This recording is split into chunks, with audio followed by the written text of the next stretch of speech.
ગીર સોમનાથમાં બુટલેગરે ભાજપનો ખેસ ધારણ કર્યો છે. બુટલેગર કરશનસિંહ સોલંકી ભાજપમાં જોડાયો છે. સીએમ રૂપાણીના હસ્તે કરશન સોલંકી ભાજપનો ખેસ ધારણ કર્યો. કરશન સોલંકી પર દારૂની હેરાફેરીના અનેક કેસ છે. ત્યારે જુગારધામ ચલાવવા મુદ્દે પણ કરશન સોલંકી સામે પોલીસ કેસ કર્યા છે. રાજ્ય સરકારે બુટલેગરોને પ્રોત્સાહન આપતી હોવાનો કોંગ્રેસનો આક્ષેપ છે.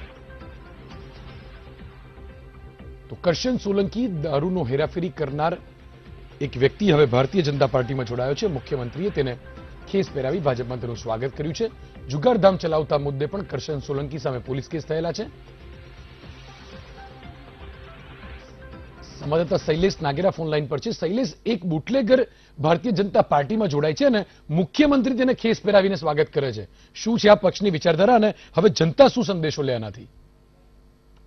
જી જપ્તૈયા, ચોક્કસ વાત કરવામાં આવે તો રાજ્ય સરકાર જે બમણા ફૂકે છે દારૂબંધીના એ ખુલ્લો પડી જાય છે. ગઈકાલે સૂત્રાપાડામાં ભાજપની સભામાં સીએમ રૂપાણી હાજર રહ્યા હતા અને ત્યાં એક ગામના કાર્યકર્તા જે અનેક ગુનાઓમાં સંડોવાયેલા છે, જેમાં દારૂ છે, જુગાર છે, એવા કેસમાં સંડોવાયેલા છે અને સીએમ રૂપાણી પોતે તેને ખેસ પહેરાવીને ભાજપમાં આવકારે છે.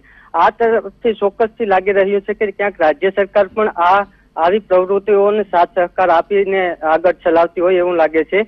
જે જોવા જઈએ તો સૂત્રાપાડાના એક ગામના કરશનભાઈ સોલંકી નામના વ્યક્તિ કે જે દારૂના ધંધામાં સંડોવાયેલા છે, એના ઉપર અનેક ગુનાહિત પ્રવૃત્તિઓ પણ ના કેસ ચલાવેલ છે. તેને ખુદ ગુજરાત રાજ્યના મુખ્યમંત્રી વિજયભાઈ રૂપાણી ખેસ પહેરીને આવકારે છે. ત્યારે આ બાબત જોવાની રહી અને કોંગ્રેસે આક્ષેપ કર્યા છે કે ભાજપમાં આવા લોકોને આમંત્રણ આપી અને તે ગમે તે કરી અને મત મેળવવા માંગે છે, એટલે ગમે તેવા લોકોને તે ભાજપમાં જોડે છે. જી જપ્તૈયા. આભાર શૈલેષ, સમગ્ર માહિતી સાથે જોડાવા માટે.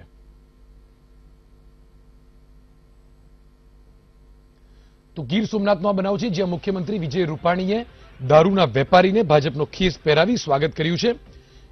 તો કેવો વ્યક્તિ જે દારૂનો વેપાર કરે છે, જેની પર અલગ અલગ પ્રકારના કેસ પણ થયેલા છે, ત્યારે દુનિયાના સૌથી વધારે કાર્યકર્તા ધરાવતી આ પાર્ટીએ આવા દારૂના વેપારીઓને શા માટે પક્ષમાં એન્ટ્રી આપવી પડે છે?